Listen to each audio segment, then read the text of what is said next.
પ્રકરણ 7 વિજ્ઞાન અને સમાજ. લગભગ 27 વર્ષ પહેલા મેં જ્યારે ગૃહત્યાગ કર્યો હતો ત્યારે મારા મસ્તિષ્કમાં એકમાત્ર પ્રબળ ધ્યેય મોક્ષ હતું. મને એમ થયા કરતું કે આ માનવ દેહ દેવ દુર્લભ છે. આ જન્મે જ મોક્ષ મેળવી શકાય તો જીવવું સાર્થક છે, નહીં તો રાજા મહારાજા થઈને પણ જીવનને વ્યર્થ ગુમાવવાનું જ છે. મોક્ષની આ પ્રબળ ધૂનને કારણે હું લગભગ પોણા ભાગના ભારતનું ભ્રમણ લક્ષ્મીનો સ્પર્શ કર્યા વિના કરતો રહ્યો.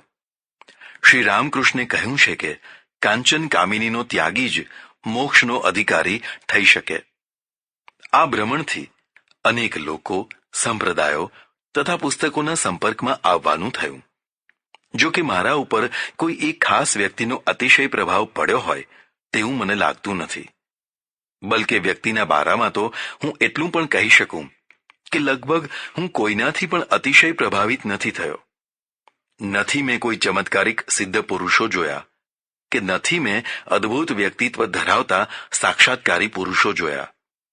જો કે એવા ઘણા લોકોને મળવાનો મોકો મળ્યો છે જેમના વિશે લોકો સિદ્ધ પુરુષ યા સાક્ષાત્કારી યા ભગવાન હોવાનો દાવો તથા જાત અનુભવના અતિરેકો કરતા રહ્યા છે. મારે કહેવું જોઈએ કે મને સામાન્ય વ્યક્તિ પાસે જે દેખાયું છે તે આ લેબલધારી લોકો પાસે નથી દેખાયું. કદાચ મારી ભૂલ થતી હોય, પણ આજે પણ મને લાગે છે કે ઓછામાં ઓછું આ દિશામાં મારી ધારણા તથા વિચારો ખોટા ન હતા. એટલે જે વ્યક્તિઓથી હજારો લોકો પ્રભાવિત થતા તે વ્યક્તિથી હું સહેજ પણ પ્રભાવિત ન થઈ શકતો. મારું મન વાસ્તવિકતાને ખોળ્યા કરતું, ચમત્કારને નહીં. લગભગ પ્રત્યેક ચમત્કારની પાછળ કેટલા જુઠ્ઠાણા કામ કરતા હોય છે તે હું જોઈ શક્યો હતો. ચમત્કાર કે ચમત્કારી પુરુષો પ્રત્યે ત્યારે તથા અત્યારે પણ મારા મનમાં કાંઈ જ આકર્ષણ નથી રહ્યું. સત્યની દ્રષ્ટિથી જ નહીં, સમાજના હિતની દ્રષ્ટિથી પણ જોતા એવું લાગે છે કે આ સુપરમેનો અંધકાર જ ફેલાવતા હોય છે. એક સામાન્ય વ્યક્તિ સમાજને જેટલું આપી શકે છે તેટલું વિશેષ મહત્તાનો દાવો કરનારા નથી આપી શકતા. સામાન્ય વ્યક્તિ સત્યની વધુ નજીક હોય છે, જ્યારે વિશેષતાનો દાવેદાર દંભની વધુ નજીક હોય છે. એટલે મારી રુચિ હંમેશા સામાન્ય જીવન તરફ વિશેષ રહી છે. મોક્ષ માટેની તીવ્ર ઝંખના મોક્ષ સંબંધી વધુ વિચારો કરવાથી ઓછી થવા લાગી. આજે તો હવે મોક્ષ માટેના વિચારો પણ નથી આવતા, પણ મનમાં એક નવી દિશાનું બારણું વર્ષો પહેલા ખોલાયું, જેણે ચિંતન મનનનું મુખ્ય સ્થાન લીધું. તે બારણું એટલે રાષ્ટ્રવાદ. 1962ની ચીન સાથેની લડાઈમાં આ દેશને કારમો પરાજય મળ્યો. ત્યારથી તો વિશેષ આઘાત સાથે ભારતની દશા વિશે વિચારો થવા લાગ્યા. રહી રહીને મને એક વાત વારંવાર મૂંઝવ્યા કરતી. આટલો મોટો દેશ, વિશાળ પ્રજા, વિદ્વાનો, શૂરવીરો, દાતાઓ તથા વ્યાપારીઓથી આ ભરપૂર દેશ ગુલામ કેમ થયો? ક્યાં પરિબળો હતા જે તેને નાના નાના ધાંડાઓ આગળ પણ ટકાવી ન શકતા? કઈ એવી પાયાની ભૂલો હતી જેના કારણે તે પ્રત્યેક ક્ષેત્રમાં પતિત થતો જ ગયો? કેટલાક ગ્રંથો વાંચીને તથા લોકોના અભિપ્રાયો સાંભળીને એવું લાગેલું કે પારસ્પરિક ફૂટના કારણે રાજાઓ અંદરોઅંદર લડતા ઝઘડતા રહ્યા.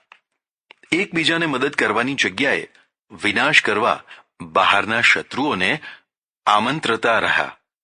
પરિણામે દેશ તથા પ્રજા ગુલામ થતા રહ્યા. કેટલોક સમય આ પ્રકારનું સમાધાન રહેલું, પણ પછી લાગ્યું કે ફૂટ તો વિરોધીઓમાં પણ હતી. આજે પણ ભારતના પડોશીઓની તુલનામાં ભારતનું રાજકારણ સ્થાયી છે. કંઈક ગંભીરતા તથા સ્થિરતા છે, જ્યારે પાડોશીઓમાં કેટલાક તો ખૂના મરકીના ખેલ ખેલી રહ્યા છે. કેટલાકને ત્યાં માર્શલ લોનો કાયદો છે. ચૂંટાઈને નહીં, પણ એકબીજાની કતલ કરીને એકબીજા શાસકો રાજ કરતા હોય છે. ભારતમાં એટલી હદે પરિસ્થિતિ વણસી નથી, એટલે ફૂટનું કારણ થોડા અંશમાં સાચું હોવા છતાં પણ તે મુખ્ય કારણ નથી. ત્યારે મુખ્ય કારણો શા છે? આ બાબતે વિચારોનો વંટોળ ઉઠતો હોવા છતાં પણ કાંઈ જ સમાધાન થતું ન હતું. એક દિવસ ખરેખરું સમાધાન થયું. લંડનમાં દુનિયાભરના ઇતિહાસ તથા રાજકારણના તજજ્ઞોનું સંમેલન એક ખાસ વિષયની ચર્ચા કરવા મળ્યું હતું. વિષય હતો સંસાર ઉપર ગોરી પ્રજાએ જ કેમ શાસન કર્યું, બાકીની પ્રજા કેમ શાસન ના કરી શકી. ભારત, ચીન, આફ્રિકા, અરબસ્તાન કે અન્ય દેશોની પ્રજા સંસાર ઉપર કેમ રાજ ન કરી શકી? શા કારણો હતા? બ્રિટન કરતા 10-12 ગણી વસ્તી ધરાવતો ભારત બીજા દેશોની તો વાત દૂર રહી, પોતાના શાસનને જ કેમ સાચવી ના શક્યો? મુખ્ય ચર્ચાના વિષય સાથે સંકળાયેલા અનેક પ્રશ્નો ચર્ચાયા અને અંતે નિષ્કર્ષ નીકળ્યો કે જે પ્રજામાં 4 તત્વો હોય છે તે જ સંસાર ઉપર શાસન કરી શકે છે. જેની પાસે 4માંથી એક પણ નથી હોતું તે કદી સ્વતંત્ર નથી રહી શકતી. આ 4 તત્વો સમજવા જેવા છે. 1. રાજકીય તથા આર્થિક મહત્વાકાંક્ષા. 2. પ્રજામાં સહજ સાહસ વૃત્તિ. 3. એકતા પ્રેરક સમાજ રચના. અને 4. તત્કાલીન વિજ્ઞાનમાં સર્વોપરિતા. મારી આ લંબાણ ભૂમિકાનો હવે કદાચ તમને ખ્યાલ આવ્યો હશે. વિજ્ઞાનનો સંબંધ સીધો જ રાષ્ટ્રીય તથા ઐતિહાસિક સપાટી ઉપર કેટલો મોટો છે તે આ 4 તત્વોમાંના અંતિમ તત્વથી જણાશે. ભારતીય પ્રજાની મહત્વાકાંક્ષા વૈદિક કાળમાં જે કાંઈ થોડી ઘણી હતી તે ઉત્તર કાળમાં રચાયેલા અવૈદિક દર્શનો તથા વૈદિક પરંપરાના દર્શનોએ સમાપ્ત કરી દીધી. પ્રજાનો ધાર્મિક તથા તાત્વિક અભિગમ વધુને વધુ સ્વલક્ષી થતો ગયો. હું અને મારો આત્મા આટલામાં જીવનની કૃતકૃત્યતા બંધાઈ ગઈ. અવૈદિક દર્શનો મોટા ભાગે સંસારને માયાજાળ સમજીને સંસાર ત્યાગના પ્રબળ હિમાયતી રહ્યા છે. તો વૈદિક પરંપરાના દર્શનોમાં પણ કેટલાક પ્રભાવશાળી દર્શનોએ સંસારને અસત, મિથ્યા યા અસાર બતાવી સંસાર પ્રત્યે અરુચિ જ ઊભી કરી છે. મહત્વાકાંક્ષા તો દૂર રહી, સામાન્ય ઈચ્છાનો પણ ક્ષય કરી નાખવા ઉપર ભાર મુકાયો છે. સુખી થવા માટેનો એક જ રસ્તો ઈચ્છાનો ક્ષય કરી નાખો. સામાન્ય જીવન જરૂરિયાતની વસ્તુઓ તથા જીવનની સાહજિક ઈચ્છાઓનો પણ અંત કરવા તરફ વધારે ધ્યાન અપાયું છે. એટલે રાજકીય મહત્વાકાંક્ષાનો તો પ્રશ્ન જ નથી રહેતો. આવા મહત્વાકાંક્ષાહીન વિચારોવાળા સાધુ સંન્યાસીઓ જેમનો સમાજ ઉપર પ્રબળ પ્રભાવ હતો તે સામાન્ય વ્યક્તિથી માંડીને રાજા સુધી સૌને એક જ ઉપદેશ આપ્યા કરતા, ઈચ્છાનો નાશ કરો, ઈચ્છા જ દુઃખનું કારણ છે, જેણે ઈચ્છાનો ક્ષય કર્યો તે જ સુખી થયો, વગેરે વગેરે. આ રીતે સમષ્ટિની ચિંતનધારા ઈચ્છાહીનતા તરફ વહેવા લાગી. પરિણામે વ્યક્તિ તથા પ્રજાની અંદર રહેલી શક્તિઓ કુંઠિત થતી ગઈ. મહત્વાકાંક્ષા વિના વ્યક્તિનો કદી વિકાસ થતો નથી હોતો. એકવાર તમને એવરેસ્ટ ઉપર ચઢવાની મહત્વાકાંક્ષા જાગે તો તમે જોશો કે તમારા હાથમાં, પગમાં અને મસ્તિષ્કમાં શક્તિનો વિદ્યુત સંચાર થવા લાગશે. પણ ઈચ્છા જ ના હોય તો તમે મરદા જેવા લાગશો. કોઈ પ્રજાને વગર હથિયારે મારી નાખવી હોય તો એક જ રામબાણ ઉપાય છે કે તેની ઈચ્છા શક્તિનો ક્ષય કરી નાખો. અતિ સંતોષ તથા ઓછામાં ઓછી આવશ્યકતાઓથી જીવન જીવતી કરી દો. અગવડો દૂર કરવાની જગ્યાએ અગવડોને હસતા હસતા સ્વીકારી લેનારી બનાવી દો. પછી જુઓ, એ પ્રજા હીર વિનાની થઈ જશે. જે કામ સફળતાપૂર્વક શત્રુઓ પણ ના કરી શકે તે કામ અહીંના ધાર્મિક તથા વિચારક પુરુષોએ કર્યું. તમારી પાસે જ ઓસ્ટ્રેલિયા ખંડ ખાલી પડ્યો પોકાર પાડતો હતો કે આવો અને મારી સમૃદ્ધિને ભોગવો. પણ આપણે મહત્વાકાંક્ષા વિનાના હતા. આપણી પાસે જે કાંઈ હતું તે જ ભારે પડતું હતું. દૂરના ઓસ્ટ્રેલિયાની વાત તો દૂર રહી, નજીકના આંદામાન વગેરે દ્વીપો તો અંગ્રેજોએ આપણને જોડી આપ્યા. 7 સમુદ્ર પારની પ્રજા આવીને એક પછી એક ભૂભાગો કબજે કરતી રહી, કારણ કે તેમની પાસે ઈચ્છા શક્તિ હતી. આપણે વધુને વધુ સ્વલક્ષી થવામાં જીવનની પરાકાષ્ઠા સમજતા રહ્યા. મને ઘણીવાર વિચાર થાય છે કે ભારતે કોઈ નેપોલિયન, સિકંદર કે ચંગીઝ ખાન કેમ પેદા ન કર્યો. ખૈબર તથા બોલનના ઘાટોથી જે દાડા આવતા અને દૂર દૂર ભારતના ભાગો ઉપર હુમલાઓ કરી હાહાકાર મચાવી જતા, તેમના દાંત કાયમને માટે તોડી નાખવા અહીંના રાજાઓ એ જ ઘાટોને પાર કરીને પેલી તરફ એ વરુઓની બોર્ડમાં જઈ તેમને ત્યાં જ કેમ નહોતા પડકારતા? કારણ કે મહત્વાકાંક્ષાના અભાવમાં શક્તિહીનતા સર્જાતી હતી. ચઢી આવેલા દુશ્મનને પાછો પાડવા તત્કાળ જેવી તેવી તૈયારી કરીને જેમ તેમ તેમને યુદ્ધમાં ઉતરવું પડતું. આવી રીતે વિના તૈયારીએ અથવા ઓછી તૈયારીએ કરેલા યુદ્ધો ભાગ્યે જ સફળ થતા હોય છે. પરિણામે રાજાઓ હારી જતા. જો આ રાજાઓના તથા પ્રજાના મસ્તિષ્કમાં ઠાંસી ઠાંસીને મહત્વાકાંક્ષા ભરી હોત તો ઇતિહાસ કંઈક જુદો જ હોત. મહત્વાકાંક્ષાના અભાવમાં નવરો બેઠો નખોદ વાળે એ ન્યાયે આ રાજાઓ ક્ષુદ્ર હેતુઓ માટે પોતપોતાની શક્તિનો અપવ્યય કરતા રહેતા. પરસ્પરમાં લડાઈ કુસંપનું કારણ પણ મહત્વાકાંક્ષાનો અભાવ મુખ્ય છે. કારણ કે મહાન ધ્યેય સિદ્ધ કરવાની જેને તાલાવેલી લાગી હોય તે ક્ષુદ્ર ઝઘડાઓને આપોઆપ બોલી જતા હોય છે. ધ્યેયહીનતામાં નાની નાની બાબતો પણ મોટી થઈને ઝઘડા કરાવતી હોય છે. વર્ણ વ્યવસ્થાએ વૈશ્યને ધનાર્જન માટે જેટલી પ્રેરણા આપી છે તેટલી ઇતર વર્ણોને નથી આપી. બ્રાહ્મણની શોભા તો ત્યાગમાં જ માની છે. ક્ષત્રિય રાજાઓ ધનાર્જન કરે પણ લૂંટાવી દે. જેમ કે મોટા યજ્ઞો, બ્રાહ્મણોને દક્ષિણા વગેરે દ્વારા સર્વસ્વ દાન આપી દે તેમાં શોભા બતાવી છે. શૂદ્રને તો ધન સાથે બહુ લેવા દેવા જ નહીં. આ રીતે જે વ્યવસ્થા હતી તેમાં એક નાના વર્ગ સિવાય બાકી બધા ધનની બહુ ત્રેવડ ના કરી શકતા. પરિણામે તેમના મનમાં આર્થિક મહત્વાકાંક્ષાની જગ્યાએ લક્ષ્મીની નિંદાના વિચારો વધુ રહેતા. શ્રીમંત વ્યક્તિ કરતાં ગરીબ માણસ વધુ સુખી હોય છે. આ વાતને ઠસાવવા તેઓ પોતાની બુદ્ધિનો વધુ ઉપયોગ કરતા. પરિણામે દરિદ્રતાની ઘોર અગવડને સહન કરી લેવી એટલું જ નહીં, એ અગવડોને વરદાન સમજવું તેવી ધારણા વધવા પામી. એટલે આર્થિક મહત્વાકાંક્ષા અલ્પ થતી ગઈ. પરિણામે પ્રજા વધુને વધુ દરિદ્ર થતી ગઈ. ધાર્મિક રીતે દરિદ્રતાને પ્રારબ્ધ સાથે જોડવામાં આવી. એટલે તેના નિરાકરણ માટે કશું કહેવાનું ના રહ્યું. માત્ર ભોગવી લેવાની વૃત્તિ ઉપર જોર દેવાયું. પરિણામે પ્રજા દુર્બળ, કંગાળ, આત્મસંતોષી, અકર્મણ્ય બનતી ગઈ.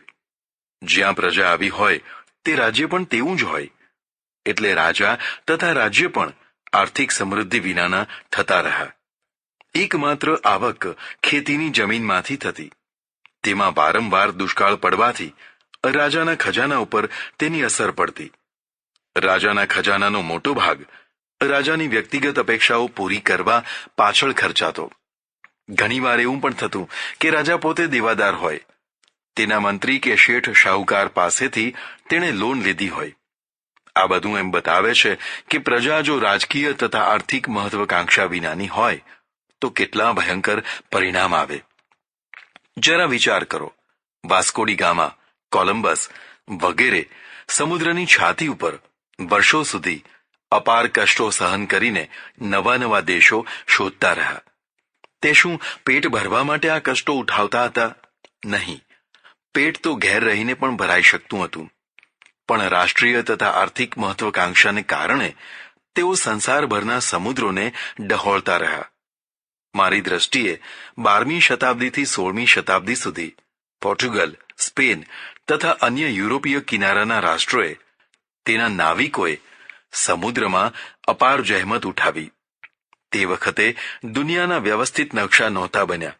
દિશા જાણવા માટે વ્યવસ્થિત યંત્રો નહોતા નીકળ્યા.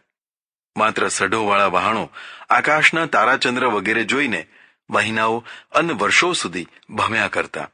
મહિનાઓ, કેટલીક વાર વર્ષો પછી તેમને ધરતીના દર્શન થતા. બાળ બચ્ચાથી દૂર, સાંસારિક રંગરાગથી દૂર, ઓરછોર વિનાના જળમાં મહિનાઓ સુધી પળે પળે આવતા તોફાનો વચ્ચે ભમ્યા કરવું શું નાનું સરખું તપ છે?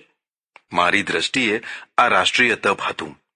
એક યા થોડી વ્યક્તિના તપને કારણે આખા રાષ્ટ્રને પેઢીઓ સુધીનો મોટો લાભ થયો. સ્વલક્ષી તપ કરતા આ રાષ્ટ્રલક્ષી તપ શું શ્રેષ્ઠ નથી?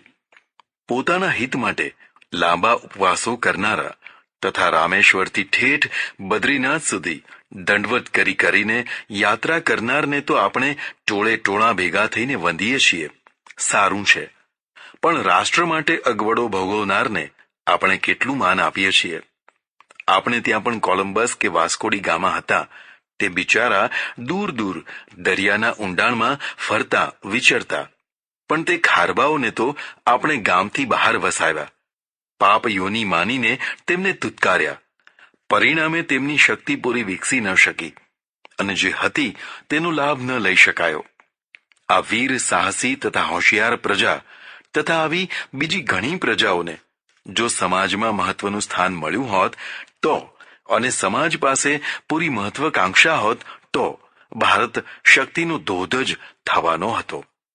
ઈસ્ટ ઇન્ડિયા કંપની જેવી કંપનીઓ આર્થિક મહત્વાકાંક્ષા સાથે અહીં આવી હતી. વ્યાપાર કરતા કરતા તેણે જોયું કે અહીં તો સરળતાથી રાજ્ય કરી શકાય એમ છે.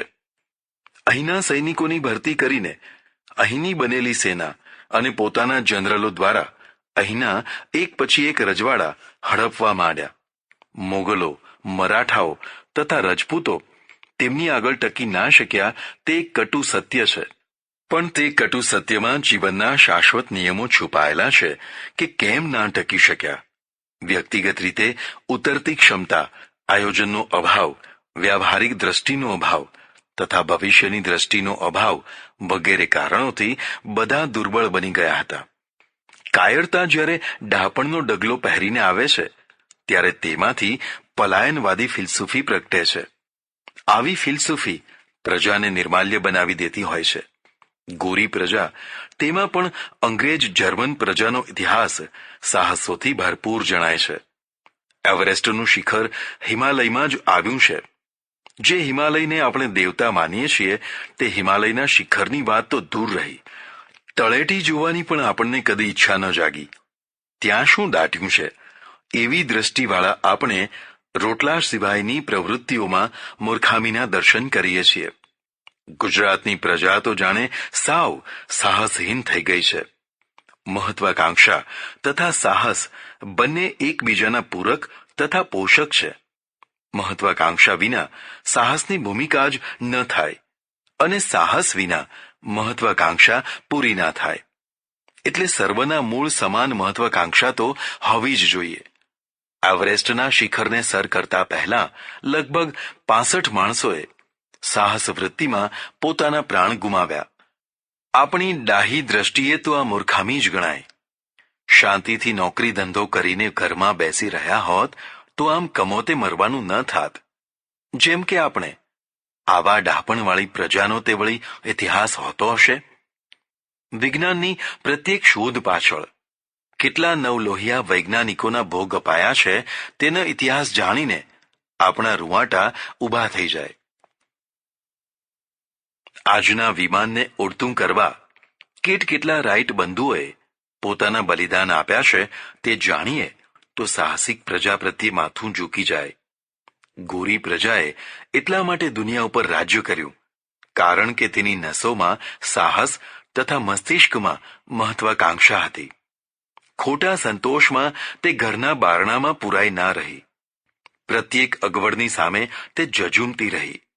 પરિણામે ભયંકર પ્રતિકૂળ કુદરતી વાતાવરણમાં પણ તેણે જીવવા માટેની ઉત્તમોત્તમ સગવડો વિકસાવી. જે સગવડો માટે આપણે લલચાઈએ છીએ તે તેણે સામાન્ય માણસ માટે પણ સહજ બનાવી. પ્રજામાં સાહસ તથા શૌર્ય વધે એટલા માટે દશેરા જેવા તહેવારો રખાયા, જેમાં કુસ્તી, ઘોડાદોડ, તલવારના ખેલો તથા નિશાનબાજી વગેરે કાર્યક્રમો થતા. જોનાર તથા કરનાર બંનેમાં ઉત્સાહ તથા સાહસની વૃદ્ધિ થતી. પણ પ્રજાનો સંભ્રાંત વર્ગ આવા કાર્યક્રમોથી દૂર ભાગતો રહ્યો. ભાગ ન લે. કાલ્પનિક મોટાઈ તથા સર્વાંગી જીવન દ્રષ્ટિનો અભાવ તેમને પોતાના લાભની દિશા તરફ પણ ઉપેક્ષા વૃત્તિ કેળવતો થયો છે. ભારતીય પ્રજા અને તેમાં પણ ગુજરાતી પ્રજામાં સાહસની ન્યૂનતાનું પ્રમાણ ઘણું વધારે પડતું છે. સાહસ અને શૌર્ય એકબીજાના સહયોગી છે. શૌર્ય વિનાની વ્યક્તિ સાહસી ન હોય અને સાહસ વિના શૌર્ય ચમકે નહીં. આ બંનેના અભાવથી યા ન્યૂનતાના કારણે ગુજરાતના મોટા ભાગ ઉપર કાં તો નવાબોએ રાજ્ય કર્યું યા મરાઠાઓએ રાજ્ય કર્યું. ગુજરાતની વીર પ્રજાઓ જેવી કે કાઠી, મેર, રજપૂત, રબારી, ભરવાડ, ખારવા, ભીલ, ઠાકરડા વગેરેના શૌર્યને રાષ્ટ્રીય દ્રષ્ટિથી કેળવાયું નહીં. સમાજમાં પણ પ્રતિષ્ઠાપૂર્ણ સ્થાન અપાયું નહીં. એટલે આમાંથી ઘણી કોમોનું શૌર્ય બહારવટિયા થઈને લોકોને રંજાડવામાં તો કોઈનું અસામાજિક પ્રવૃત્તિઓ તરફ વળી ગયું. ભદ્ર સમાજ મોટે ભાગે વાણિયા વૃત્તિવાળો રહ્યો. શરણાગતિમાં શાણપણ સમજનારો આ વર્ગ સ્વયં તો સાહસહીન રહ્યો જ, બીજાની સાહસ વૃત્તિને ખીલવવા કે કેળવવા પ્રયત્ન કરવા તરફ પણ ઉદાસીન રહ્યો. સૌના રક્ષણમાં સ્વરક્ષણ છે એ સૂત્રની જગ્યાએ સૌનું થવું હોય તે થાય, હું અન્યાયનું શરણું સ્વીકારીને પણ મારું રક્ષણ કરી લઉં એ વૃત્તિ વધુ વિકસતી રહી. ખમીરવંતી પ્રજા જ સ્વાધીનતાનું જીવન જીવી શકે. ધર્મ યા ફિલસૂફીના કારણે પ્રજાને ભાગેડું બનાવવામાં આવે તે તો બહુ જ દુઃખદ કહેવાય. ગુજરાતી પ્રજાની નિર્માલ્યતામાં અહીંના ધાર્મિક પ્રભાવો પણ કારણભૂત રહ્યા છે. જે ધર્મ અન્યાય, અત્યાચાર અને પાપાચારનો વીરતાપૂર્વક પ્રતિકાર કરતા ના શીખવાડે પણ સહન કરી લેવાનું શીખવાડે તે ધર્મ નહીં પણ અફીણની ગોળી છે, જેનું સેવન કરીને પ્રજા વધુને વધુ હડતૂટ થતી હોય છે. આપણે ઘણીવાર આવી પ્રજાને અફીણની ગોળીઓ ખવડાવીને ઊંઘતી કરી દેતા હોઈએ છીએ. વળી પાછું આમ કરીને ડાપણનું કામ કર્યું હોય એમ માનીએ છીએ. પ્રજાનું આ પ્રકારનું ઘડતર તેને નિર્માલ્ય બનાવવામાં હેતુભૂત થતું હોય છે. પ્રજાના રાષ્ટ્રીય જીવન ઉપર તેની સમાજ રચનાની પ્રબળ છાપ પડતી હોય છે. ભારતીય હિન્દુ સમાજની રચના સ્પષ્ટતઃ વર્ણ વ્યવસ્થાને કેન્દ્રમાં રાખીને કરવામાં આવી છે, જેમાં સમાજનો બહુ નાનો વર્ગ ભણે, બહુ નાનો વર્ગ લડે, બહુ નાનો વર્ગ વ્યાપાર કરે, બાકીનો વિશાળ વર્ગ પશુઓ કરતા પણ ભૂંડી દશામાં જીવે. વળી ભણનારો વર્ગ પણ 100% તો ભણે નહીં, થોડા જ લોકો ભણે, બાકીના ન ભણે તો પણ પૂજ્ય ગણાય, સમાજની દાન દક્ષિણા લેવાના હકદાર ગણાય. આ વ્યવસ્થાને કારણે વિદ્યાનું ક્ષેત્ર બહુ જ સીમિત થતું ગયું. સ્ત્રી શૂદ્રો નાધીયતામ ના કાળા નિયમ પ્રમાણે સ્ત્રીઓને તથા શૂદ્રોને તો ભણવાની મનાઈ. જે ઉચ્ચ વર્ણના થોડા લોકો ભણે તે મોટા ભાગે ગતાનુગતિક ચીલાચાલુ ભણે. ભૂતકાળનો આંધળો પ્રેમ નવીનતાના પ્રત્યેક પ્રકાશ કિરણનો વિરોધ કરે. પ્રાચીનતામાં પૂર્ણતાના દર્શન તથા નવીનતામાં વિનાશના દર્શન કરે. પરિણામે વિદ્યાનું ક્ષેત્ર સ્થગિત થઈ જાય. સ્થગિત થયેલી વિદ્યા અને તેના વિદ્વાનો બાકીની સંપૂર્ણ પ્રજાનું માર્ગદર્શન કરે. વિચાર કરો, તે અંધારા તરફ જ લોકોને દોરતા હશે કે નહીં? કોઈ રાજા ઉપર વિદેશી વિધર્મી આક્રમણ થયું હોય, થવાનું હોય, ત્યારે યુદ્ધ કરવા માટે તિથિવાર કે નક્ષત્ર ચોઘડિયા જોવાય. યોગ છે કે નહીં તે જોવાય. અનેક વહેમો અને શંકાઓ થાય. કેટલા જપ અને અનુષ્ઠાનો કરાવાય. કેટલાય પુરોહિતો અમુક પ્રકારના યજ્ઞો અને હવનો વગેરે દ્વારા શત્રુનો નાશ કરી નાખવાની ડંફાસ વધારે. રાજાઓ માને, વિશ્વાસ કરે. પરિણામે વાસ્તવિક તૈયારી કરતાં કરતાં આ કાલ્પનિક તૈયારીમાં વધુ રસ જાગે. પછી હારે, મરે યા ભાગે. સર્વનાશ થાય. કદાચ કોઈ વાર જીતે તો પુરોહિતોનો ડંકો વાગવા માંડે. એકનો વિજય બીજા અનેકના માટે પરાજયની ભૂમિકા તૈયાર કરે. કારણ કે પછી તો બધા જ લોકો આવા અનુષ્ઠાનો ઉપર જ વધુ પડતો વિશ્વાસ કરતા થઈ જાય. શ્રદ્ધામાં વ્યક્તિની શક્યતાઓનો સ્વીકાર વત્તા પારમાર્થિક શક્તિઓનો ઉમેરો હોય છે, જ્યારે અંધશ્રદ્ધામાં વ્યક્તિની શક્યતાઓના અભાવ ઉપર કાલ્પનિક શક્યતાઓના મંડાણ થયા હોય છે. રાજા તથા પ્રજા આ અતિ પ્રાચીનવાદી તત્વોની ભ્રમણાને શ્રદ્ધાથી ધ્રુવ સત્ય માની ચાલે એટલે ઠોકરો જ ખાવાની મળે. ક્ષત્રિય વર્ગ જેના ઉપર યુદ્ધની તથા રાજ્ય કરવાની જવાબદારી હતી, તે કુલ વસ્તીનો 7 થી 10% ભાગ જ વ્યસન, પ્રમાદ, અપલક્ષણોથી ખદબદતો, થોડા અપવાદ સિવાય પ્રજાને રંજાડનાર માથાભારે વર્ગ તરીકે જ વધુ ઉપસ્યો દેખાય છે. હા, થોડાક પ્રતાપી ન્યાયી રાજાઓ થયા છે, પણ એ થોડાક જ.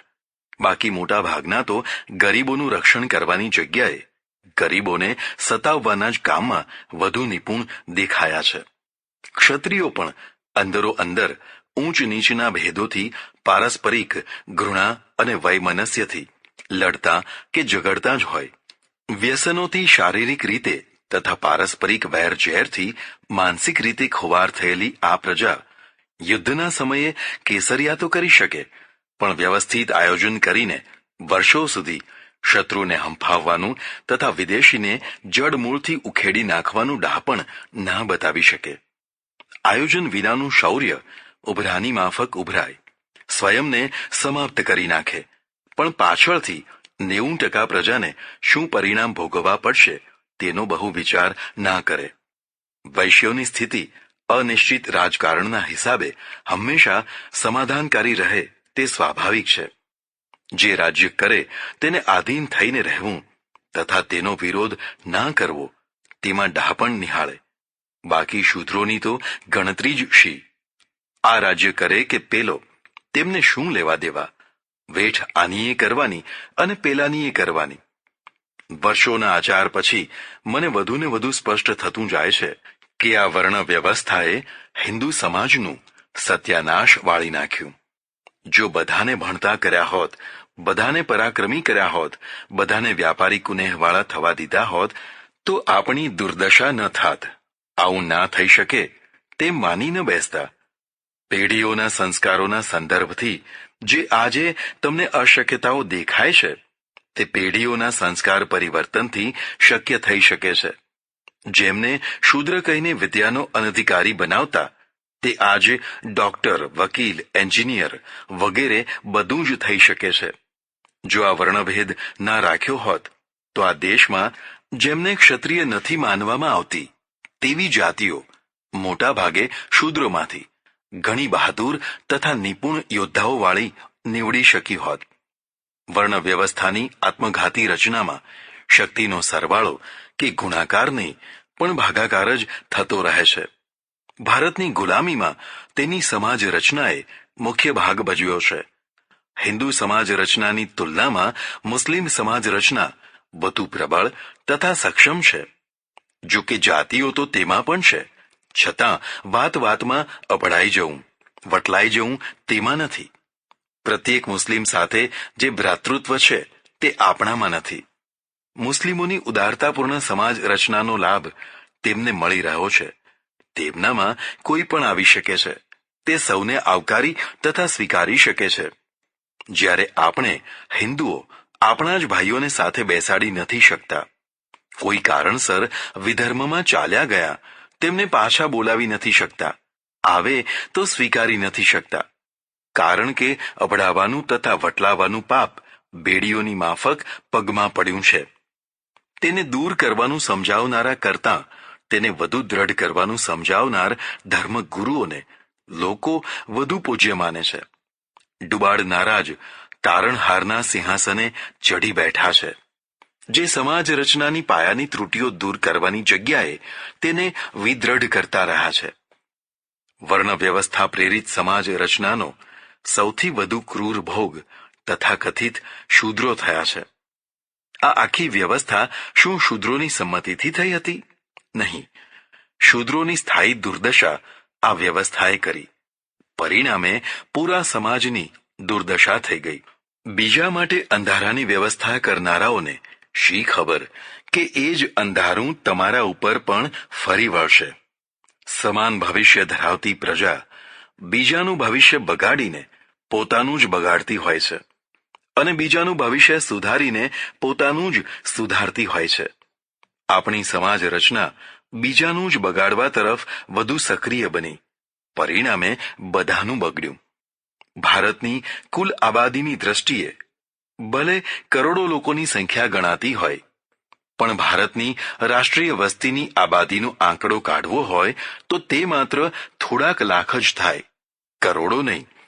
રાષ્ટ્રીય હિતો સાથે તથા ધ્યેયો સાથે, જેના હિત તથા ધ્યેય અવિભાજ્ય રૂપથી સંકળાયેલા હોય, તે જ રાષ્ટ્રીય વસ્તી કહી શકાય. રાષ્ટ્રીય હિતો કે ધ્યેય સાથે જેને નાહવા નીચોવાનું પણ ના હોય, તે માત્ર વસ્તી કહી શકાય. રાષ્ટ્રીય વસ્તીમાં રાષ્ટ્રનો પ્રાણ તથા અસ્મિતા રહેતા હોય છે. ભૂતકાળમાં રાષ્ટ્રીય વસ્તી તરીકે બહુ નાનો વર્ગ જ ગણવામાં આવતો. બાકીનો મોટો વર્ગ તો આનું રાજ્ય હોય તોય ઠીક અને પેલાનું હોય તોય ઠીકની કક્ષામાં આવતો. આ સામાન્ય વસ્તીને જો રાષ્ટ્રીય વસ્તીના ક્ષેત્રમાં પ્રવેશ મળે તો રાષ્ટ્રીય વસ્તીનો વ્યાપ વધે. પરિણામે રાષ્ટ્ર શક્તિશાળી બને. સમાનતાની ભૂમિકાવાળી સમાજ રચના વિના આ શક્ય ન થઈ શકે. ભારતની કમજોરીનું મૂળ કારણ આ સમાજ રચના હતી તથા દેશની પ્રત્યેક વ્યક્તિ રાષ્ટ્રીય વસ્તીના ક્ષેત્રમાં આવે તો જ રાષ્ટ્ર બળવાન થઈ શકે. મારો દેશ, મારો ધર્મ અને મારી સંસ્કૃતિ, આવું ભાવભર્યું મમત્વ જાગે તો જ શક્તિ પ્રગટે.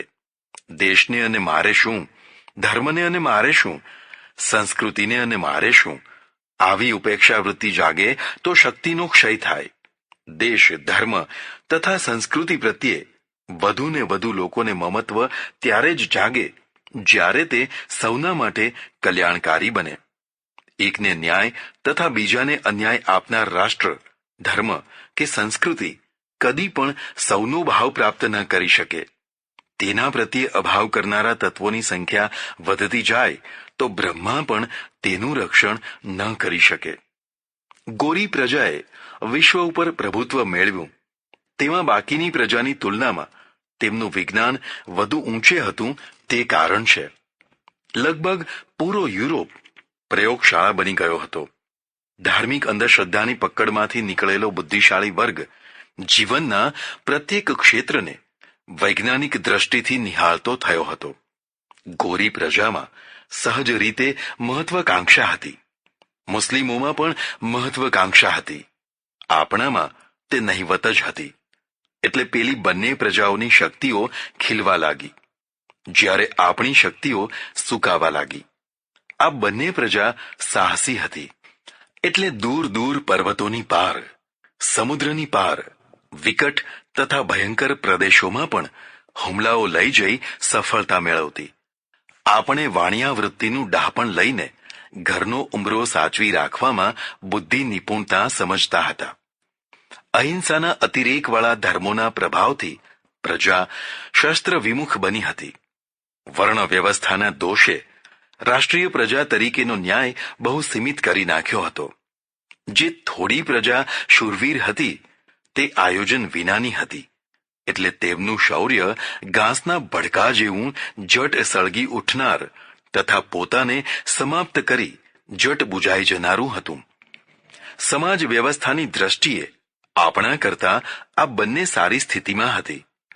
વિજ્ઞાનની દ્રષ્ટિએ આપણે પછાત હતા. યુરોપનો બુદ્ધિશાળી વર્ગ ધાર્મિક કલ્પિત માન્યતાઓથી એક તરફ ખસીને પ્રયોગશાળાની સાધનામાં લાગ્યો હતો, ત્યારે આપણો બુદ્ધિશાળી વર્ગ એવી માન્યતાઓના સમર્થન માટે બુદ્ધિ વાપરી રહ્યો હતો. આજે પણ એવો એક વર્ગ છે જે પૃથ્વી ગોળ નથી પણ ચપટી છે, ફરતી નથી પણ સ્થિર છે, વગેરે અનેક અવૈજ્ઞાનિક માન્યતાઓ સિદ્ધ કરવા એડી ચોટીનો પરસેવો એક કરી રહ્યો છે. પ્રયોગશાળા કરતાં હજારો વર્ષ પહેલા થયેલ કોઈ વ્યક્તિ કે વ્યક્તિ સમૂહના ગ્રંથનો અક્ષરે અક્ષર પૂર્ણ સત્ય છે એવું સાબિત કરવા આજે પણ ઘણા બુદ્ધિશાળી લોકો વિજ્ઞાન સાથે બાથોડા ભરતા જોઈ શકાય છે. ધાર્મિક દ્રષ્ટિએ કોઈ વ્યક્તિ કે કોઈ ગ્રંથનું ભલે ગમે તેટલું માન પ્રમાણ રહે, પણ વૈજ્ઞાનિક દ્રષ્ટિએ પણ આવી વ્યક્તિ કે ગ્રંથોને વિજ્ઞાન સાથે લડાવવા તે ખુદ ધર્મની દ્રષ્ટિએ પણ હિતકારી નથી. કોઈ કાળમાં કદી પણ વ્યક્તિ પૂર્ણ હોઈ શકે જ નહીં. પૂર્ણ જ્ઞાન માત્ર પરમાત્માને જ હોઈ શકે. દરેક સમયમાં દેશકાળ અને પરિસ્થિતિ પ્રમાણે મહાપુરુષો પેદા થાય છે. તેમના સમયમાં જે કંઈ શક્ય હોય તે સીમામાં તેમણે લોકોને માર્ગદર્શન કર્યું છે. વિજ્ઞાનનું ક્ષેત્ર હંમેશા ગતિશીલ હોવાને કારણે હજારો વર્ષ પહેલાના વિજ્ઞાનની આજના વિજ્ઞાન સાથે તુલના કરવી અને તે પણ આજના વિજ્ઞાન કરતાં હજારો વર્ષ પહેલાનું વિજ્ઞાન ધાર્મિક દ્રષ્ટિવાળું ઘણું ઉત્તમ તથા વિકસિત હતું તેવું સાબિત કરવા બુદ્ધિને મલ્લવિદ્યા શીખવવી તે મતમોહનું જ કષ્ટદાયી પરિણામ છે. ધાર્મિક ક્ષેત્રનો વિદ્વાન વર્ગ જેના પકડ તથા પ્રભાવ સમાજના મોટા ભાગ ઉપર હોય છે તે જો વિજ્ઞાનનો હિમાયતી થવાની જગ્યાએ વિરોધી બન્યો હોય તો તેથી સમાજ બૌદ્ધિક દ્રષ્ટિએ પછાત જ થશે. હું કાશીમાં ભણતો ત્યારની વાત છે. આખા ભારતમાં સંસ્કૃતના 4-5 ટોચના વિદ્વાનોમાંના એક વિદ્વાન પાસે હું વેદાંત ભણતો. યુનિવર્સિટીના વેદાંત વિભાગના તે અધ્યક્ષ હતા. બહુ પ્રતિષ્ઠિત તથા ભલા માણસ હતા. તેમની વિદ્વતાનો પ્રભાવ અમાપ હતો. એક દિવસ મેં તેમને હરખભેર સમાચાર આપ્યા કે રશિયાનું રોકેટ ચંદ્રલોકમાં પહોંચી ગયું છે. હવે કદાચ થોડા જ વર્ષોમાં ત્યાં માણસ પણ ઉતરી શકશે. મારી વાત સાંભળીને તેઓ હસ્યા. પછી મને પૂછ્યું, ક્યા આપ ભી કલિયુગી વેદ પડતે હૈ? કલિયુગી વેદ એટલે સમાચાર પત્ર. મેં કહ્યું કે હા. તો તેમણે તરત જ સલાહ દીધી, અખબાર કભી નહીં પડના, इसमें सब झूठ लिखा रहता है. મેં કહ્યું કે કોઈ વાર કોઈ વાતનો અતિરેક થાય એવું તો બને, પણ બધું જ અસત્ય હોય છે તેમ કહેવું બરાબર નથી. સમાચાર પત્રથી સંસારની વર્તમાન સ્થિતિના સંપર્કમાં રહી શકાય છે. યુગને તથા પરિસ્થિતિને સમજવામાં બહુ સહાયક થાય છે. તો તેમણે કહ્યું કે દેખો, यह चंद्र वाली खबर लाए हैं वह सरासर झूठ है, क्योंकि अभी दक्षिणायन चल रहा है. उत्तरायण में ही चंद्रलोक तक जाने का मार्ग होता है. दक्षिणायन में तो वह बंद हो जाता है. अभी इस समय रॉकेट जा ही नहीं सकता, क्योंकि दक्षिणायन होने से मार्ग बंद है. पूर्ण शास्त्र निष्ठाથી તેઓ બોલી રહ્યા હતા. મને યાદ આવ્યું કે કોઈ જગ્યાએ એવું લખ્યું છે કે ઉત્તરાયણમાં દેહત્યાગ કરનાર યોગી ચંદ્રલોકમાં જતો હોય છે. ઠેઠ સ્વર્ગ સુધી પહોંચતા પહેલા આકાશના મજબૂત કિલ્લાનું ભેદન કરવું જરૂરી હોય છે. આ યોગીને પાર થવા દેવા માટે રથના પૈડાની ધૂરી જેટલું છિદ્ર થાય છે, જેમાંથી યોગીઓ પરમધામમાં પધારે છે. દક્ષિણાયનમાં છિદ્ર બંધ થઈ જાય છે, એટલે દક્ષિણાયનમાં દેહ ત્યાગેલો આત્મા ઉપરના લોકોમાં જઈ શકતો નથી. ત્યારે દક્ષિણાયન ચાલતું હતું. એટલે પંડિતજી દ્રઢતાથી કહી રહ્યા હતા કે રોકેટ અત્યારે ચંદ્રલોકમાં જઈ શકે જ નહીં. મારે કાંઈ જ દલીલ કરવાની ન હતી. અફસોસના નિસાસા જ નાખવાના હતા. ધર્મ તથા ફિલસૂફીનો આટલો મોટો વિદ્વાન યુગથી કેટલો બધો પાછળ પડી ગયો છે. આવા તો કેટલાય વિદ્વાનો હશે જે પ્રત્યક્ષ સત્યને સ્વીકારવા તૈયાર નથી થતા હોતા. આમ કરવાથી તેઓ ધર્મનું હિત નથી કરતા હોતા, પણ ધર્મને વધુ વિમાસણ તરફ ધકેલતા હોય છે. તેમના દ્વારા દોરાયેલો સમાજ વૈજ્ઞાનિક અભિગમ વિનાનો કટ્ટર ઝનૂની તથા પૂર્વગ્રહોથી પીડાતો હોય છે. જે સત્યનો આજ નહીં તો થોડા વર્ષો પછી સ્વીકાર કરવો જ પડવાનો છે, તેને સમયની સાથે સ્વીકારી લેવાય તો સમાજ વૈજ્ઞાનિક અભિગમયુક્ત થઈ પોતાની ઘણી સમસ્યાઓનું સમાધાન કરી શકતો હોય છે.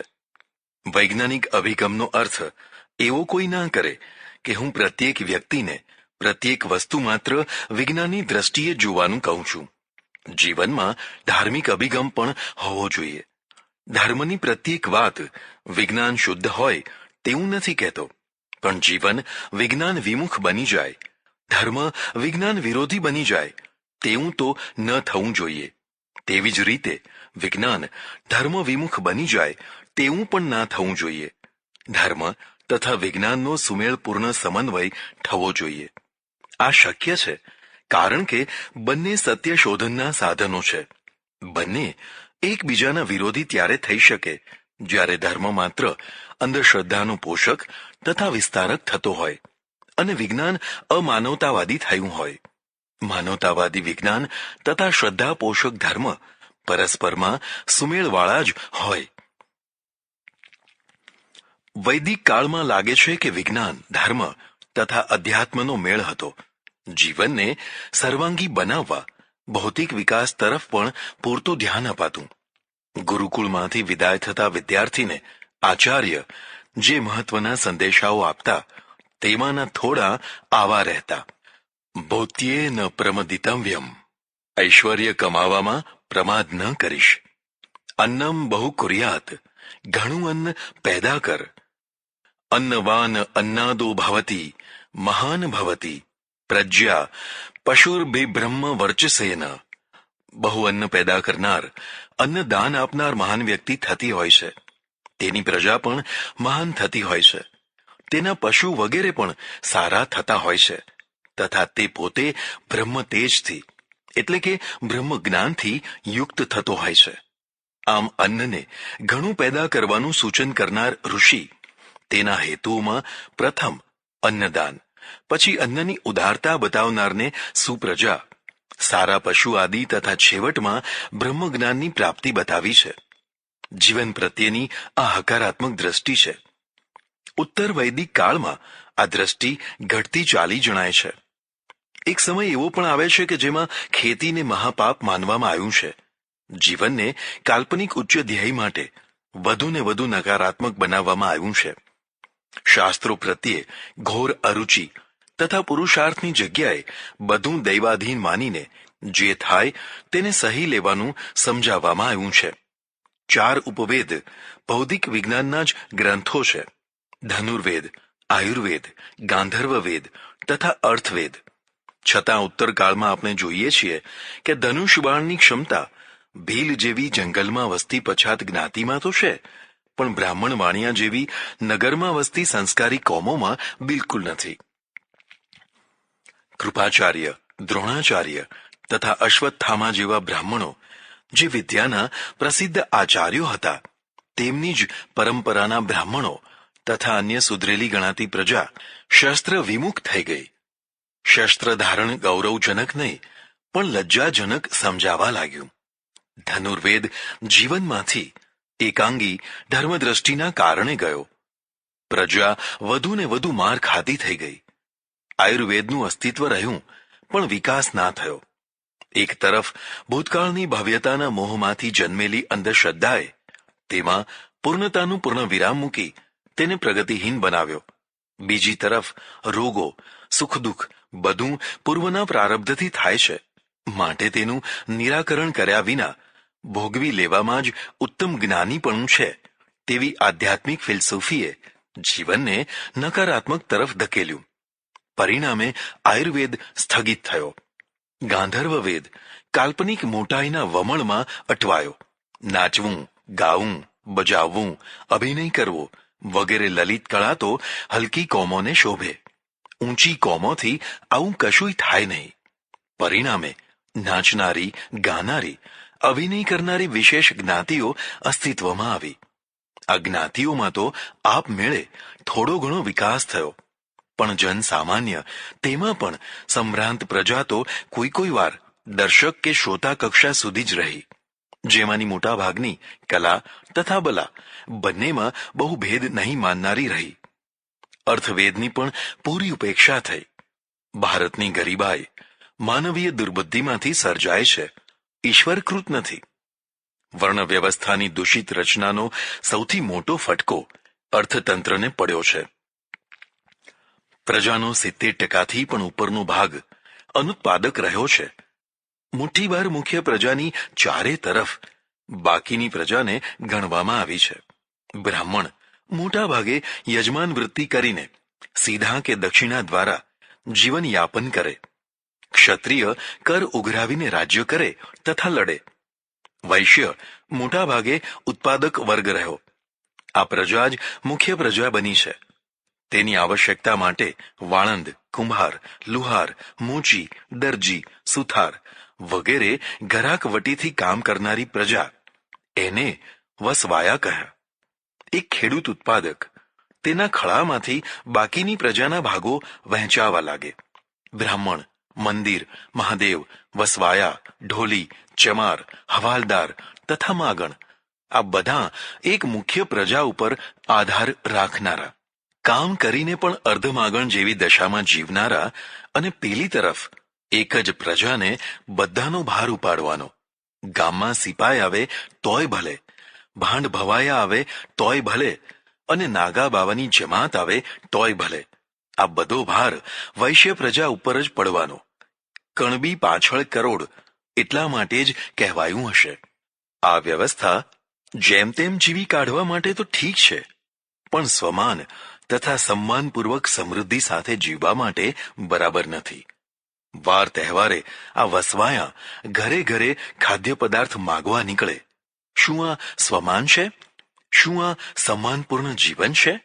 બીજી તરફ પેલો વૈશ્ય વર્ગ આ માગનારની લાંબી કતારો જોઈને ગભરાય, છણકા કરે. આપે પણ તિરસ્કારથી આપે, ના પણ આપે. તે પણ આ વ્યવસ્થાથી દુઃખી જ છે. હા, એટલું જરૂર છે કે આ વ્યવસ્થામાં પ્રજાનો મોટો વર્ગ હંમેશા દબાયેલો રહે છે, જ્યારે વસવાયા સિવાયનો નિમ્ન વર્ગ કચડાયેલો રહે છે. તેમની જીવન પ્રણાલી બહુ નીચી ચાલી જાય. જો પ્રજાનો પોણો ભાગ ખરીદ શક્તિ વિનાનો હોય યા અતિ અલ્પ ખરીદ શક્તિ ધરાવતો હોય, તે પ્રજા આર્થિક રીતે કદી સમૃદ્ધ ન થઈ શકે. એકાદ વ્યક્તિ નગરશેઠ થઈ શકે, 2-5 વ્યક્તિઓ હવેલીઓ બંધાવી શકે, પણ પૂરા સમાજને નરકાગારમાંથી છુટકારો ન મળી શકે. પૂરો સમાજ તો ત્યારે સમૃદ્ધ થાય જ્યારે પ્રત્યેક વ્યક્તિના હાથ કામે લાગ્યા હોય. એ કામ ઉદરલક્ષી નહીં, પણ નિકાસલક્ષી હોય. નિકાસલક્ષી અર્થતંત્ર વિના સમૃદ્ધિની કલ્પના કરવી એ નરી મૂર્ખતા છે. આર્થિક મહત્વાકાંક્ષા વિના એ શક્ય નથી. પ્રજાની આર્થિક આવશ્યકતાઓ હલકી બનાવી દેવામાં આવે તથા તેને અગવડોમાં જ સગવડો છે તેવું ઠસાવવામાં આવે તો તે પ્રજા આર્થિક વિકાસ ન કરી શકે. અગવડોનું નિરાકરણ વિજ્ઞાનથી થાય. હા, એટલું જરૂરી છે કે પ્રત્યેક સગવડ જૂની થતાં જ અગવડરૂપ બની જતી હોય છે તથા નવી સગવડોનો કોઈ અંત નથી. પણ તેથી જ તો જીવન નવીનતાયુક્ત રહે છે. અંતનું નામ વળી જીવન હોય? કોઈ એમ ના માની લે કે જે એક પાત્રમાં જ જીવનની આવશ્યકતાઓ પૂરી કરી લે છે તે કોઈ મહાન આધ્યાત્મિક પુરુષ છે, અને જે ઘણી વસ્તુઓ યુક્ત રહે છે તે આધ્યાત્મિકતાહીન છે. વાનર આદિ પશુઓ તો એક પાત્ર પણ નથી રાખતા, તો પણ તે આધ્યાત્મિક સ્થિતિવાળા નથી હોતા. મેં એવા ઘણાય સાધુઓને જોયા છે જે લક્ષ્મીનો સ્પર્શ પણ નથી કરતા, પગમાં જોડા પણ નથી પહેરતા, અરે કેટલાક તો કપડાં સુદ્ધા નથી પહેરતા, તો પણ સાચી રીતે તેમનો આધ્યાત્મિક વિકાસ નથી થયો હોતો. રાગદ્વેષ, ઈર્ષા, વેરભાવ વગેરે સામાન્ય જીવનમાં જણાતા દોષો તેમનામાં પણ તેટલા જ, કોઈ વાર તો તેથી પણ વધારે દેખાયા છે. આ જ કારણસર સ્થૂળ ત્યાગી કરતા ગીતાએ લોક સંગ્રહીને શ્રેષ્ઠ માન્યો છે. આધ્યાત્મિકતાનો હેતુ અંતર્વિકાસ, બાહ્ય વિકાસનો પ્રતિસ્પર્ધી નથી. ભૌતિક વિદ્યાથી બાહ્ય વિકાસ તથા આધ્યાત્મિક વિદ્યાથી અંતર્વિકાસ એમ બંને એક સાથે શક્ય છે. એકાંગીપણું પછી તે કોઈ પણ તરફનું હોય, વ્યક્તિ માટે ચાલી શકે પણ પૂરા સમાજ માટે હિતકારી નથી. ઉપનિષદોએ એટલા માટે જ કહ્યું કે વિદ્યામ ચ અવિદ્યામ ચ યસ્તદ દેવોર ભયમ સહ અવિદ્યાયા મૃત્યુમ તીત્વા વિદ્યાયા મૃતમશ્નુતે. વિદ્યા એટલે અધ્યાત્મ વિદ્યા, અવિદ્યા એટલે ભૌતિક વિદ્યા. અવિદ્યાથી મૃત્યુને તરી જવાનું છે. મૃત્યુ એટલે મરી જવું તે નહીં, પણ લાચારીનું નામ મૃત્યુ છે. જે પ્રજા ભૌતિક વિદ્યાનો તિરસ્કાર કરી બેસે છે તે લાચાર થઈ બેસે છે. અન્ન, વસ્ત્ર, શસ્ત્ર તથા જીવનની પ્રત્યેક આવશ્યકતા માટે પરમુખાપેક્ષી થઈ જાય છે. આપણે અનાજ માટે અમેરિકા સામે તાકી રહીએ, શસ્ત્રો માટે રશિયા તરફ તાકી રહીએ. સંસારભરમાં યાચનાના પોસ્ટરો લગાવી મદદ કરોની બૂમો પાડીએ. શું આ સ્વમાન કહેવાય? બસ આ લાચારી એ જ મૃત્યુ છે. આ મૃત્યુથી બચાવનારી વિદ્યાનું નામ ભૌતિક વિદ્યા છે, વિજ્ઞાન છે. એક વ્યક્તિ સુદામા થઈને જીવન જીવી શકે, પણ પૂરા સમાજને સુદામા ના બનાવી શકાય. પૂરા સમાજને જે સુદામા થવાની શિખામણ આપે છે તે પ્રજાને લાચારી ભર્યા જીવન તરફ ધકેલે છે.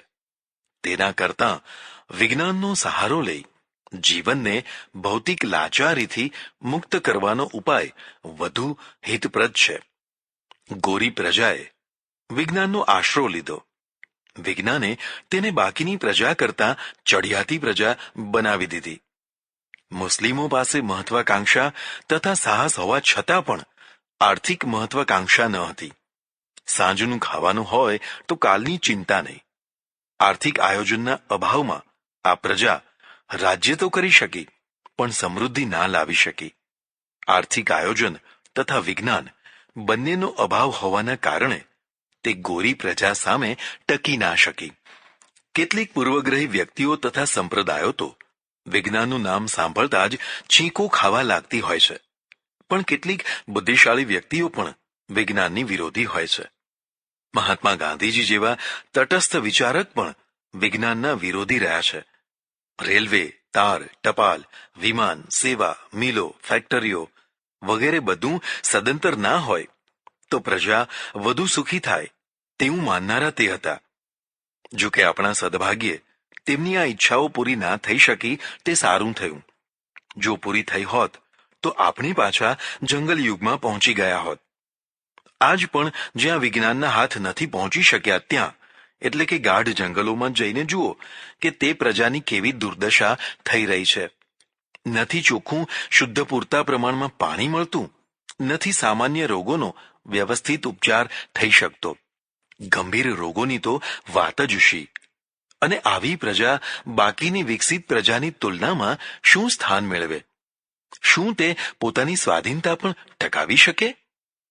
વિજ્ઞાનનો વિકાસ એટલી ચરમ કક્ષાએ પહોંચ્યો છે કે પૂરી માનવજાતનો વિનાશ થઈ જાય તેવી સંભાવના ઊભી થઈ છે. Atom bomb, hydrogen bomb, neutron bomb જેવા ભયંકર શસ્ત્રો આ વિજ્ઞાનના કારણે જ પેદા થયા છે. હિરોશીમા તથા નાગાસાકીને વરાળ બનાવી દેનાર બોમ્બ તે હાલના બોમ્બની તુલનામાં રમકડાં જ કહેવાય. આવા અસંખ્ય શસ્ત્રો ક્યારે વિશ્વનો વિનાશ કરી બેસશે તે કહેવું કઠિન છે. એટલે વિજ્ઞાન માનવજાત માટે ભયંકર સાબિત થઈ રહ્યું છે. આ પ્રકારની ચર્ચાઓ આપણે ઘણીવાર સાંભળીએ છીએ. જો કે આ ભય બતાવ્યો છે તે ખોટો નથી. વસ્તુની બીજી બાજુ તરીકે તે સાચો છે, છતાં તેની બીજી બાજુ તરફ પણ જોવા જેવું છે. વિશ્વના ભૂતકાળને જે વાસ્તવિક રીતે જાણે છે તેને છેલ્લા 40-50 વર્ષથી, એટલે કે બીજા વિશ્વયુદ્ધ પછી વિશ્વે જેવી શાંતિ અનુભવી છે તેવી ભૂતકાળમાં કદી અનુભવી નથી. વિશ્વ સતત લડ્યા જ કરતું. આદિવાસી જંગલી કબીલાઓથી માંડીને નાના મોટા રાજા મહારાજાઓ લગભગ ક્રૂરતાપૂર્વક લડ્યા જ કરતા. પણ અણુબોમ્બના ઉદય પછી નાના નાના છમકલા થઈને યુદ્ધ અટકી જાય છે તે બહુ વિસ્તરતું નથી. સૌને તેના પરિણામનો ભય છે. અણુયુદ્ધ શરૂ ન થઈ જાય તેવી આશંકાથી સૌ અમુક મર્યાદામાં જ યુદ્ધને રોકી રાખે છે. સમાધાનના ટેબલ ઉપર જવા તૈયાર થાય છે. અણુબોમ્બનો આટલો મોટો ભય ના હોત તો આ શક્ય ન હતું. આ તેની જમા બાજુ પણ છે. દુર્બળતા યુદ્ધને આમંત્રતી હોય છે. પ્રબળતા યુદ્ધ નહીં થવા દેવા માટેનો અક્ષીર ઉપાય છે.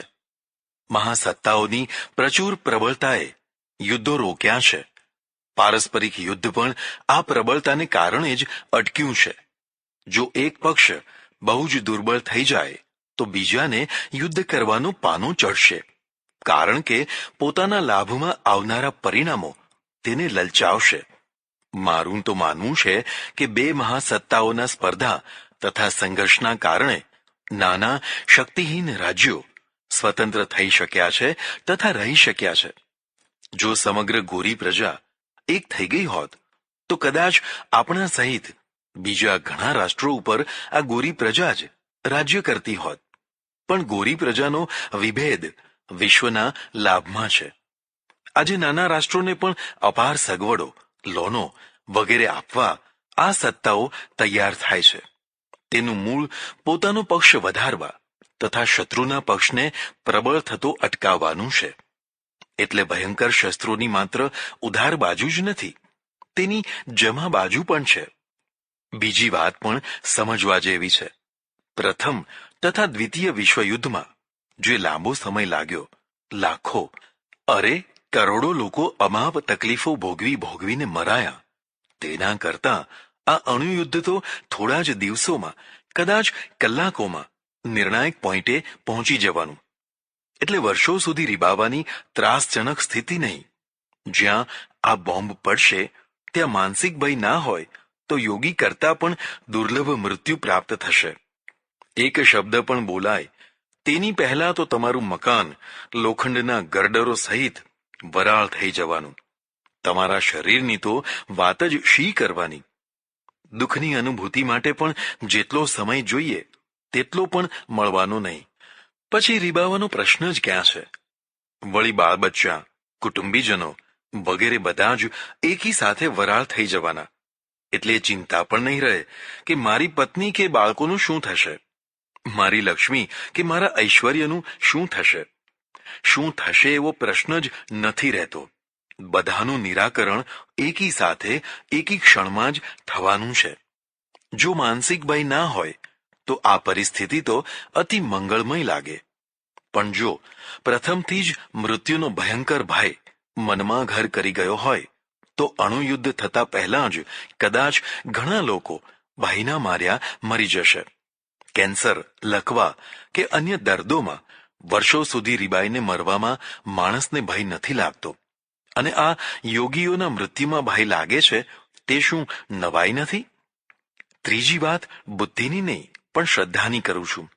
જે ઘટનામાં વિશ્વના લાખો કરોડો માણસો પ્રભાવિત થવાના હોય, ભયંકર ઉથલપાથલ થઈ જવાની હોય, તેવી ઘટના માત્ર મનુષ્યોના નિર્ણયોથી નહીં ઘટે.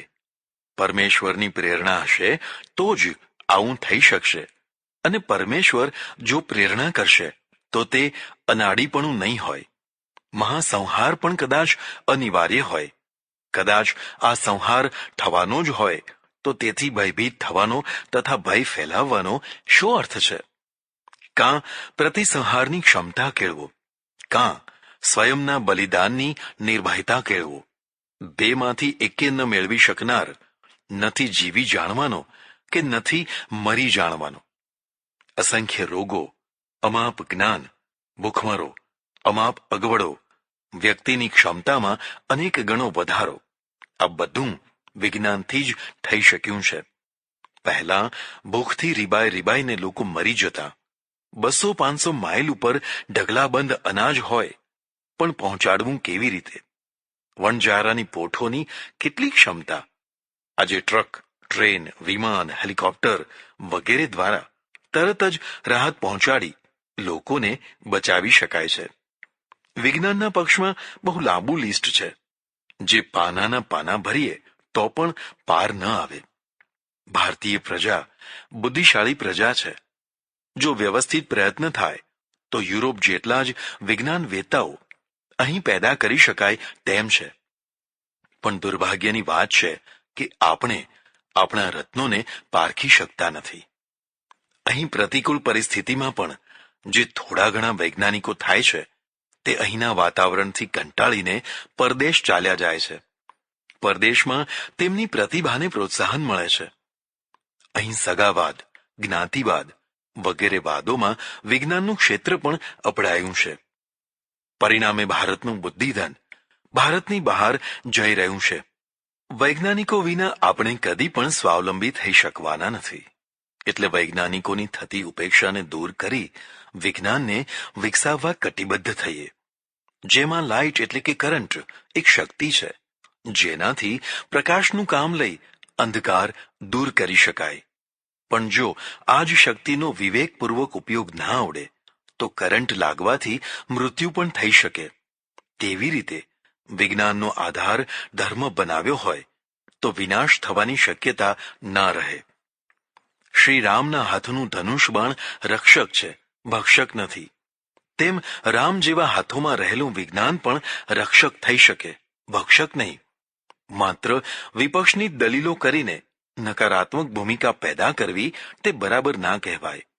વિજ્ઞાનમાં પણ દોષો હશે, તો પણ અવિજ્ઞાન કરતા તે સારી સ્થિતિ આપતું હશે. વિજ્ઞાનનો વિરોધ કરવો એટલે અવિજ્ઞાનને સમર્થન આપવાનું થાય, જે હિતકારી નથી. એટલે વિવેકપૂર્વક વિજ્ઞાન શક્તિનો વિકાસ કરી જનજીવનને વધુ સુખમય બનાવવા પ્રયત્ન કરવો તે જ ઉત્તમ માર્ગ છે. અંતમાં ભૌતિક વિજ્ઞાનની માફક અધ્યાત્મ વિજ્ઞાન પણ છે. ગીતામાં ઘણીવાર વિજ્ઞાન શબ્દનો પ્રયોગ કરાયો છે. એક આખા અધ્યાયને જ્ઞાન વિજ્ઞાન યોગ નામ આપ્યું છે. પ્રત્યેક ક્ષેત્રનું સૂક્ષ્મ જ્ઞાન, કાર્યકારણ સહિતનું વિશેષ જ્ઞાન વિજ્ઞાન છે. આ રીતે ઉપાસના વિજ્ઞાન, અધ્યાત્મ વિજ્ઞાન વગેરે વિજ્ઞાનોનું અસ્તિત્વ આપોઆપ આવી જાય છે. સમાજ આ વિજ્ઞાનોથી વંચિત રહે તેવી કલ્પના 1000 અણુયુદ્ધો કરતા પણ ભયંકર છે. આવો આપણે જર્જરિત ભારતનું પુનર્નિર્માણ આ વિજ્ઞાનો દ્વારા કરીએ.